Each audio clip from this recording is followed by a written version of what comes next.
गिनती आज महाराष्ट्र के 29 नगर निगम के लिए वोटों की गिनती जारी है। सुबह 10 बजे से वोटों की गिनती शुरू होगी, यानी कि अब से कुछ ही देर बाद सुबह 10 बजे का वक्त होगा, जब मतगणना के लिए सुरक्षा के कड़े इंतजाम भी किए गए हैं और मतगणना होनी है। बीएमसी की 227 सीटों पर 1700 उम्मीदवारों की किस्मत का फैसला हुआ है और ऐसे में अब इसका जो परिणाम है वो आज सामने आएगा। 29 नगर निगमों में वोटों की गिनती होगी। ये बड़ी खबर आपको बता रहे हैं महाराष्ट्र से।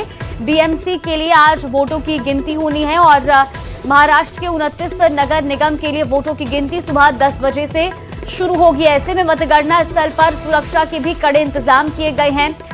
बीएमसी की 227 सीटों पर 1700 उम्मीदवार मैदान में थे और आज इनकी किस्मत की पेटी खुलेगी, यानी कि अब जो मतगणना है उसके बाद स्पष्ट होगा कि आखिर किसको इस बार जीत मिली है। 29 नगर निगमों में भी वोटों की गिनती होनी है।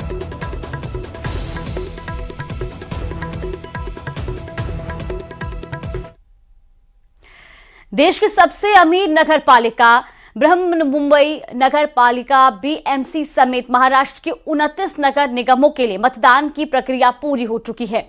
गुरुवार शाम को वोटिंग खत्म होने के बाद अब सभी की निगाहें नतीजों पर टिकी हैं, जिनकी घोषणा शुक्रवार यानी कि आज 16 जनवरी को की जाएगी। लेकिन उससे पहले सामने आए एक्सिस माय इंडिया के एग्जिट पोल्स ने मुंबई की सियासत में हलचल तेज कर दी है। आंकड़ों के मुताबिक मुंबई में एक बार फिर महायुति का परचम लहराता दिखाई दे रहा है, जबकि ठाकरे बंधुओं की एकजुटता का जादू चलता नहीं दिख रहा। एक रिपोर्ट देखिए।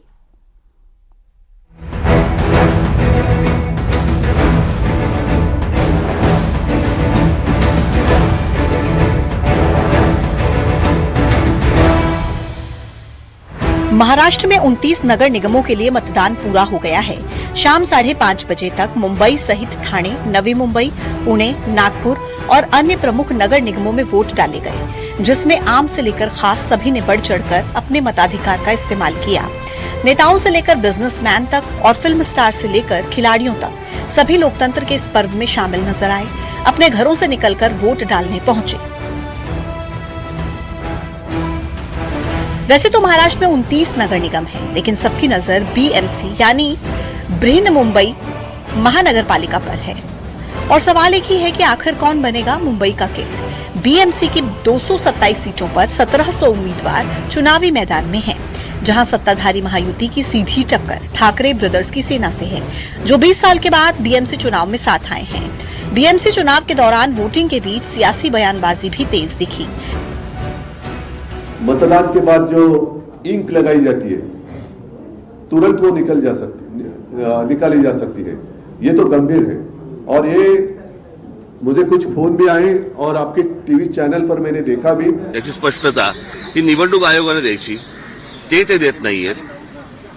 मागितल्यानंतर पत्र पाठवल्यानंतर पण ते देत नाहीयेत आणि आज तर अजूनच वेगळं काहीतरी की बाबा आजपर्यंत ती इंक लावली जायची, बरं का, आता काहीतरी नवीन पेन आणलंय आणि ते पेन मध्ये इतक्या तक्रारी सगळ्या बाजूनी येत आहेत की तुम्ही बाहेर पडल्यावरती त्याला जर सॅनिटायझर लावलं तर ती शाही जाते।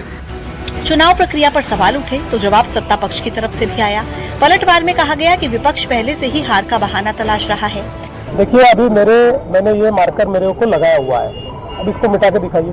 देखिए कहीं मिट रहा है, देखिए आपके सामने कर रहा हूँ, कहीं मिट रहा है। ऐसा है कि हो सकता है कि किसी का इसके ऊपर ऑब्जेक्शन हो, इलेक्शन कमीशन ने देखना चाहिए और कुछ इस्तेमाल करना है तो करना चाहिए। मैं तो बोलता ऑयल पेंट करना तो ऑयल पेंट करिए, चुनाव निष्पक्ष होने चाहिए।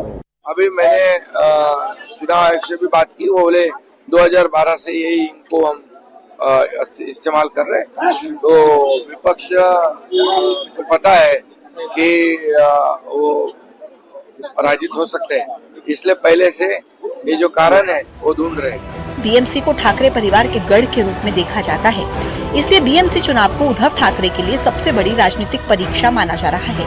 राज ठाकरे के साथ गठबंधन के बावजूद जमीन पर इसकी चुनावी ताकत को लेकर सवाल बने हैं। नतीजे कल आएंगे और पता चलेगा कि बीएमसी की बाजी कौन जीतेगा, मुंबई की चाबी किसके हाथ लगेगी। एक्सिस माय इंडिया के एग्जिट पोल के हिसाब से बीएमसी के 227 वार्ड में से बीजेपी गठबंधन को 131 से 151 सीटें मिलने का अनुमान है। यूबीटी को 58 से 68 सीटें मिल सकती हैं। फिलहाल असल नतीजों के लिए कल तक का इंतजार करना होगा। Bureau report news.